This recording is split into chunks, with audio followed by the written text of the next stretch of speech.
We have all heard the phrase that violence doesn't solve anything.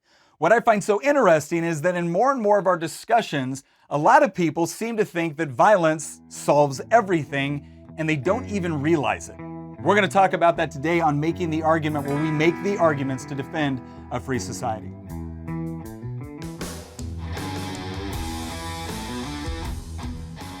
Okay, now all of us have that friend or that acquaintance that likes to, in the words of my wife, should all over you, right? No matter what you're doing, whether it's at work, whether it's at play, they've got something that you should do. They've always got an idea of whatever you think you know or whatever you think you should be doing, they've got some sort of improvement, right? Some sort of special insight, knowledge, or expertise that you should use in order to adjust everything else that you do about your life.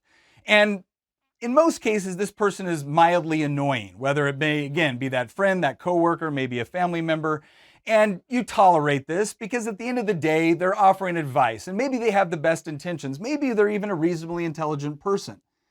But I want you to imagine waking up tomorrow, and now that person that always has advice for how you should live your life has the legal authority and power to compel you to do whatever they think you should do. That changes the dynamic very significantly. So let's go into this whole question of how we make decisions, and more specifically, what mechanisms should we use to solve problems? Now, when I'm debating with a colleague in the Virginia House of Delegates, or I'm talking to a friend of mine that maybe is left of center, here's what I usually hear: that all they want is quality health care for everybody.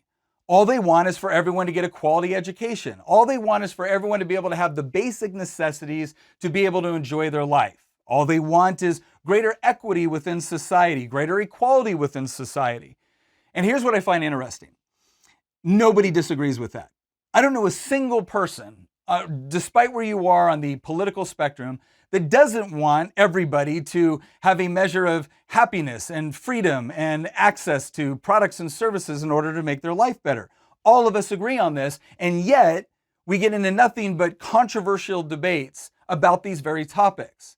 Why is that? Well, ultimately, it's because when somebody is telling you that all they want is quality healthcare, quality education, basic necessities, etc., that is an end state. Those are objectives, and they're objectives we all agree on. The pivotal question is, how do you plan to actually achieve those objectives? And I actually got in a floor debate with somebody who was defending socialism about this very topic, because the way that they were defining their policy decisions was not based off of the intricacies on what they actually intended to carry out to make all of these wonderful objectives a reality. No, they just wanted to talk about their intentions and an eventual end state where we would all be happy and satisfied and wealthy and prosperous and healthy and equal. But the devil, as they say, is in the details, and how you plan to achieve those things is very important. And so that's what we need to discuss.